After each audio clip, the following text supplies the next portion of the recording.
ہمارے ساتھ اسٹوڈیوز میں موجود ہیں بیرسٹر حمید باشانی جو کہ ہیں کشمیری ایکٹیوسٹ، کالم نگار، رائٹر. اور بیرسٹر صاحب ویلکم ٹو دی اسٹوڈیوز. اور آج کے شو میں ہم بات کریں گے 1965 کی war with reference to Kashmir. 1965 کی وار کا آپ کے ٹیکسٹ بکس ہیں، بالکل وہ آفیشلی ریٹن ہے، ڈکٹیٹڈ ہے. جو آپ کے ملیٹری ڈکٹیٹرز تھے یا جو بھی لوگ پالیسی میکرز تھے جنہوں نے اقتدار پہ قبضہ کیا ہوا تھا، انہوں نے ہسٹری ڈکٹیٹ کی کہ اس کو ایسے لکھا جانا چاہیے.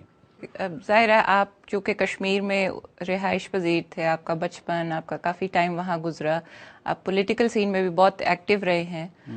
تو اب وہی ہم جاننا چاہ رہے تھے کہ آپ کے اس کے اوپر کیا اوپینین یا فیڈ بیک مطلب ہیں. ایکچولی چونکہ ہمارا تعلق تو اس کے بعد جو کی جنریشن سے ہے، لیکن چونکہ ہم اس علاقے سے ہیں، ہمارے والدین بزرگ، ہمارے جو باقی لوگ ہیں، انہوں نے یہ سارے واقعات جو ہیں وہ اپنی آنکھوں سے دیکھے ہیں.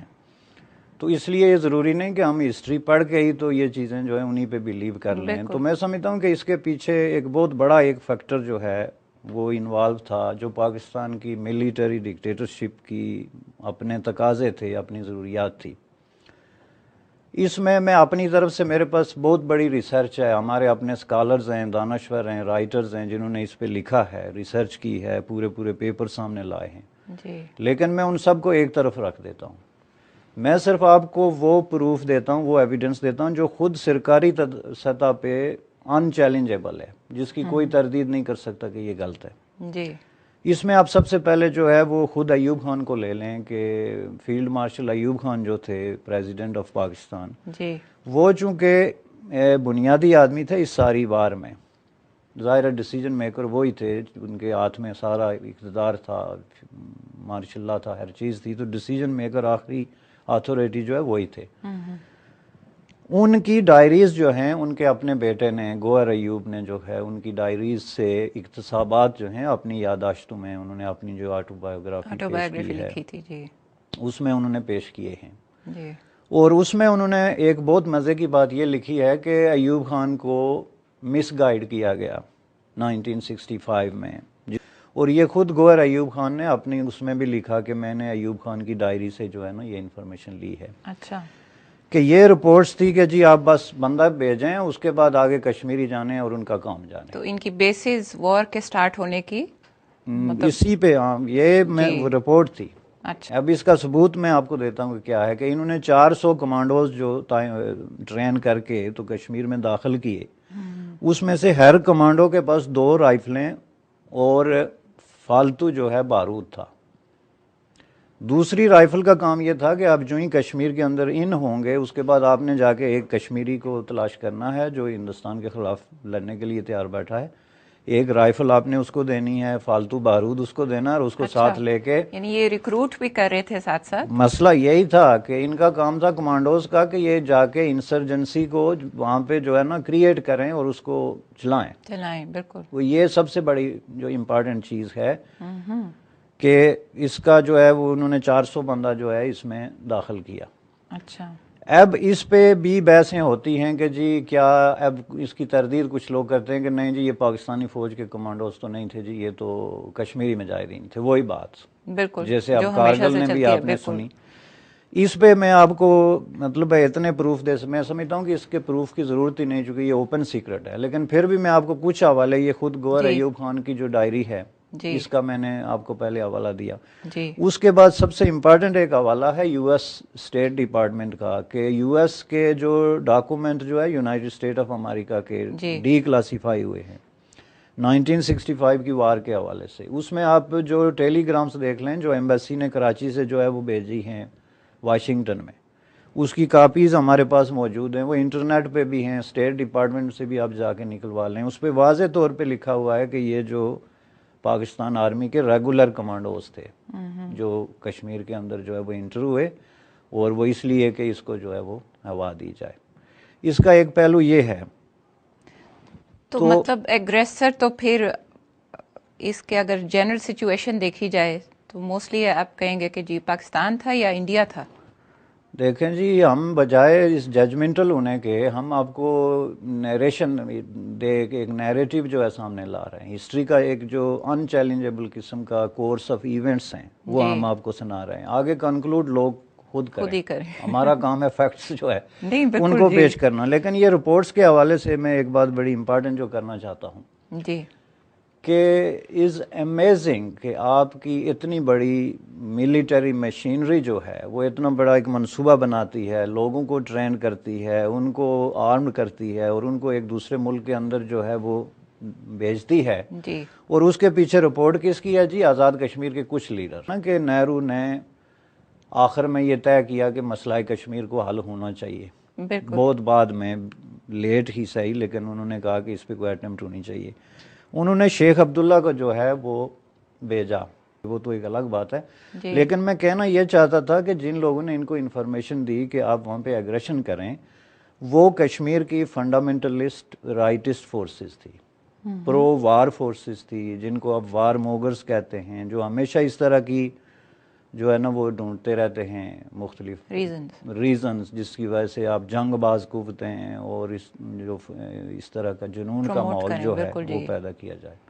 تو آپ کس طرح ایک دوسری نیشن کو جو ہے وہ لبریٹ کرا سکتے ہیں؟ بالکل کرا سکتے ہیں جی. اور پھر وہ دوسری نیشن ایک ایسی نیشن کے ساتھ ہے جو آلریڈی ایک لبریٹڈ ڈیموکریسی ہے جی کشمیری، جو انڈیا کے ساتھ ہیں، تو ان سے آپ اس کو الگ کر رہے ہیں. میں سمجھتا ہوں کہ یہ فتح اور قبضے کی ایک اٹیمپٹ تھی جو کہ جرنلوں نے کی، اور اس کا سب سے بڑا ثبوت یہ رپورٹیں ہیں. چونکہ کشمیر کی جو جینون لیڈرشپ تھی اس وقت، وہ جب اس میں شامل نہیں تھی، تو اس کا مطلب ہے کشمیر کی جینون لیڈرشپ کو اگر آپ بائی پاس کر کے تو کشمیر کے اندر کوئی آپریشن کر بھی رہے ہیں، آپ کی کوئی بھی انٹینشن ہے، لیکن وہ آپریشن جو ہے وہ عوام کے لیے نہیں ہے، وہ ایک کنسپیریسی ہے. بالکل بالکل. دیکھیں، ایک تو ریزنز میں نے آپ کو بتائی ہیں جو فیکٹس تھے جی کہ خود ملٹری ڈکٹیٹرشپ نے کس طرح پاکستان کے عوام کے حقوق غصب کیے ہوئے تھے، ان کو کس طرح کے چیلنجز تھے، پھر کس طرح ایک ایڈونچرزم اور ہیروئزم کی ان کو ضرورت تھی تاکہ وہ اپنے آپ کو ری اسٹیبلائز کریں. بالکل.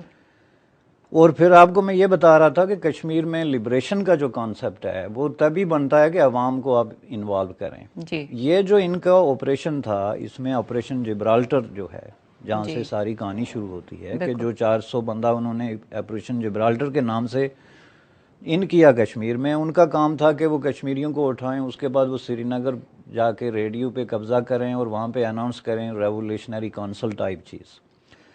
اس ریولیوشنری کانفرنس میں کسی طرح کی کوئی کشمیری جینون لیڈرشپ جو ہے اس کو انہوں نے شامل نہیں کرنا تھا، اس لسٹ میں شامل نہیں تھے. اس میں شیخ عبداللہ نہیں تھا، اس میں کے ایچ خورشید نہیں تھا، اس میں سردار ابراہیم نہیں تھے، اس میں کوئی بھی رائٹ تھنکنگ لوگ نہیں تھے، لیکن اس میں رائٹسٹ، فنڈامنٹلسٹ، اس طرح کی جنونی فورسز جو ہیں وہ موجود تھی. تو یہ میں سمجھتا ہوں کہ ایک طرح کا انویژن تھا ملٹری کا، جس کا مطلب صرف جو ہے ایک ٹیریٹوری گریب کرنا تھا، وہاں کے عوام پہ قبضہ کرنا تھا، لبریشن کے بجائے. میں یہ کہوں گا چونکہ میرے نزدیک لبریشن جو ہے ایک ایسی چیز ہے جو عوام کے تھرو ہی پاسبل سے ہوتی ہے. بالکل. جس میں عوام نہیں شامل ہوں گے وہ لبریشن نہیں ہے، وہ کنسپیریسی ہے جو انہوں نے کوشش کی. اس میں ایک چیز میں آپ کو اور بتاؤں جس سے آپ کو یہ جو ڈکٹیٹرشپ ہے ان کے مائنڈ سیٹ کا اندازہ ہوگا کہ میں جب آپریشن جبرالٹر کے ڈیٹیلز میں جا رہا تھا تو آئی واز ریئلی امیزڈ کہ میں یہ کیا دیکھ رہا ہوں کہ انہوں نے جو 300 400 جو گروپ جو بنا کمانڈوز کے جو گروپ بنا کے بھیجے، ان کے جو نام انہوں نے رکھے، اچھا، وہ ایک ایسے مائنڈ سیٹ کی جو ہے وہ ریفلیکشن ہے کہ مثلا جی صلاح الدین فورس، محمد بن قاسم فورس، محمود غزنوی فورس، طارق بن زیاد فورس. ریئلی واو. اب یہ سارے لوگ جنہوں نے بر صغیر میں اسلامک ہیروز بالکل آئے ہیں، تو یہ بر صغیر کو لبریٹ کرنے کے لیے تو نہیں آئے تھے نا، انہوں نے تو بر صغیر کے آپ کے تو قبضہ کیا، اس کو فتح کر کے وہاں بیٹھ گئے.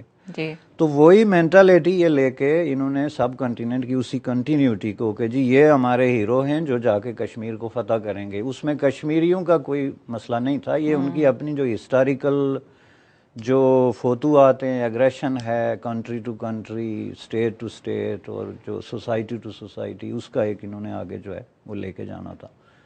اب آپ مجھے یہ بتائیں کہ اس میں اگر کوئی یہ ان کی ایک بک ہے میجر جنرل آصف کریم صاحب کی جو آپریشن جبرالٹر کے نام پہ انہوں نے لکھی ہے جی، اس میں انہوں نے یہ پوری ڈیٹیل دی ہے کہ یہ جو گروپ تھے ان کا کام یہ تھا. اب جب یہ لوگ کشمیر کے اندر گئے تو فیکٹ تو یہ تھا نا کہ کشمیر میں تو کوئی ایسی بات تھی نہیں، چونکہ ان کو تو جو رائٹسٹ فنڈامنٹلسٹ فورسز نے ایسے بیوقوف بنا کے مس گائیڈ کر کے وہاں ان کر دیا. تو کشمیر میں جب یہ پہنچے تو کشمیریوں نے بجائے دوسری بندوق لینے کے ان کو جو ہے نا وہ پکڑ کے انڈیا کے حوالے کرنا شروع کر دیا. تو یہ کمانڈوز 400 کمانڈوز جو ہیں ٹریپ ہو گئے. انہوں نے واپس ان کو بتایا کہ ہم تو ٹریپ ہو گئے برے طریقے سے، یہاں تو کوئی ایسی سچویشن ہی نہیں ہے. جو ایگزٹ کے راستے تھے وہ انڈیا نے ان پہ جو ہے نا وہ پیرا بٹھا دیا، جس کی وجہ سے بہت سارے لوگ جو ہیں وہاں پہ مارے گئے، کچھ جان بچا کے وہاں سے نکلے. لیکن اس کو ریسکیو کرنے کے لیے انہوں نے ایک اور آپریشن جو ہے جس کو آپریشن گرانڈ سلام کہتے ہیں. جی، آپ کو جو مطالعہ پاکستان میں پڑھایا جاتا ہے، ہسٹری کی جو کتابیں پڑھائی جاتی ہیں اس میں آپ کو یہ آپریشن جبرالٹر اور یہ جو ہے وہ گرانڈ سلام کے بارے میں کچھ نہیں پڑھایا جاتا. جی، یہی چیز ہے جو آپ کو الٹیمیٹلی آپ کے سوال جو آپ نے کیا تھا کہ جارے کون تھا، ایگریسر کون تھا اور ڈیفینڈر کون تھا، اس کی طرف لے کے جاتا ہے کہ آپ نے اگست میں کشمیر کے اندر یہ انٹروینشن کی جو کہ آرمڈ انٹروینشن ہے. ٹھیک ہے، آپ کی ریگولر آرمی وہاں پہ داخل ہوئی. جی، اس کے بعد وہ جب فیل ہو گیا تو آپ نے دوسرا آپریشن گرانڈ سلام کے نام پہ وہاں پہ جو ہے وہ دوسرا آپریشن کیا. اس کے جواب میں پھر جو ہے لال بہادر شاستری نے اعلان کیا کہ جی ہم جو ہے پاکستان پہ حملہ کریں گے. اس سے پہلے یہ سمجھتے تھے کہ پاکستان میں اس کی مختلف سٹوریز ہیں کہ جی وزارت خارجہ نے ہمیں بریفنگ دی تھی کہ آپ کشمیر میں جو مرضی کر لیں، انڈیا جو ہے انٹرنیشنل بارڈرز کراس نہیں کرے گا. اچھا. لیکن یہ کسی بھی بندے کی سمجھ میں نہیں آتا کہ آپ کسی ملک کے اندر اتنے مسلح قسم کی انٹرفیئرنس کرتے ہیں تو وہ آپ کی انٹرنیشنل بارڈر کیوں نہیں کراس کرے گا. جی، اس پہ اصغر خان نے بھی جو ہے انہوں نے لکھا بھی ہے اور کہا بھی ہے بار بار کہ مجھے بھی حیرت ہوئی. میں نے ایوب خان سے پوچھا کہ آپ یہ کیسے سمجھ رہے ہیں کہ جی وہ ایسے نہیں کریں گے. وہ کیوں نہیں کریں گے؟ جب آپ نے حملہ کر دیا، آپ نے یہ سارے معاملات، تو وہ انٹرنیشنل بارڈر کیوں نہیں کراس کریں گے؟ انہوں نے کہا جی پتہ نہیں بھٹو صاحب نے ہمیں کہا ہے کہ نہیں کراس کریں گے، جو اس وقت وزیر خارجہ تھے. تو میں سمجھتا ہوں ممکن ہے یہ بھٹو صاحب کے سر ڈالنے والی بات ہو. ملیٹری اپنے سارے ایڈونچر کو وہ کرنے کے لیے کسی نہ کسی سویلین کو جو ہے کسی کے اوپر تو بات جائے گی، اسکیپ کوڈ جو ہے وہ ہمیشہ بناتے ہیں. بالکل. اور میں سمجھتا ہوں کہ بھٹو صاحب جیسا انٹیلیجنس شخص جو ہے، ان کی یہ انٹیلیجنس کی انسلٹ ہے کہ وہ اس طرح کی چیزوں پہ ان کو اس طرح کے مشورے جو ہے دیں. لیکن مختصر بات یہ ہے کہ یہ اس کا پھر ری ایکشن تھا. اصل میں بھی یہ دو لوگوں پہ اس کو چھوڑتا ہوں، ایک ہسٹری پہ اور دوسرا خود ان لوگوں پہ. ٹھیک. لیکن میں آپ کو 2-3 بندوں کے حوالے ضرور دوں گا. جی. جس میں ایک ایئر مارشل نور خان تھے جو خود اس وار کے ہیرو تھے. اچھا. انہوں نے خود اپنی کتاب میں یہ تسلیم کیا ہے کہ ایوب خان نے لوگوں کو مس گائیڈ کیا اور ہم یہ جنگ جیتے نہیں ہیں، بلکہ ہم نے یہ بہت برے طریقے سے پورا ایشو جو ہے اس کو مس ہینڈل کیا. آپ ایئر مارشل اصغر خان کی کتاب اٹھا کے دیکھ لیں، ان کی تحریریں دیکھ لیں. انہوں نے واضح طور پہ کہا کہ انڈیا کے خلاف ساری جنگیں ہم نے سٹارٹ کی اور ہم ہارے ہیں، کوئی جنگ ہم جیتے نہیں. میں ملٹری ورشن کی بات کر رہا ہوں. یہ میجر جنرل آصف کریم کی آپ اٹھا کے دیکھ لیں، ایوب خان کی ڈائریز دیکھ لیں اور گوہر ایوب کی تحریریں بھی دیکھ لیں. ہم باہر سے کسی کو لیتے ہی نہیں، جو ان کا کلوز سرکل ہے میں اس کی بات کر رہا ہوں. بالکل. اب جیتا کون اور ہارا کون؟ یہ کہتے ہیں جی ہمارا مقصد تو ہم اس لیے جیت گئے کہ ہم نے انڈیا کو لاہور نہیں آنے دیا، ناشتہ نہیں کرنے دیا. ٹھیک ہے. وہ کہتے ہیں انڈینز کہ ہم اس لیے جیت گئے کہ ہم نے ان کو کشمیر نہیں لینے دیا. ان کا مقصد تھا کشمیر لینا تو ہم نے ان کو روک دیا. یہ کہتے ہیں کہ ان کا مقصد تھا لاہور آنا تو ہم نے ان کو نہیں آنے دیا. اس لیے میں سمجھتا ہوں کہ یہ اتنا جو ہے نا وہ لطیفہ ٹائپ چیز بن جاتی ہے کہ اس پہ آدمی کیا بات کرے. لیکن میں یہ سمجھتا ہوں کہ یہ پاکستان کا بہت بڑا فیلئر تھا. اس کی وجہ یہ ہے کہ یہ مس ایڈونچر تھا، مس کیلکولیشنز تھی، غلط رپورٹیں تھی، یا ملٹری کے اپنے جو ہیں وہ جمع تفریق تھی جو غلط نکلی. تو میں سمجھتا ہوں کہ یہ ہارے ہیں، چونکہ ان کا مقصد کشمیر اگر ٹیک اوور کرنا تھا وار کا، جو ان کا ناؤن مقصد جو یہ بیان کرتے ہیں، ہیڈن کی تو بات میں دوسری کر رہا ہوں، تو ظاہر ہے یہ اس میں کامیاب نہیں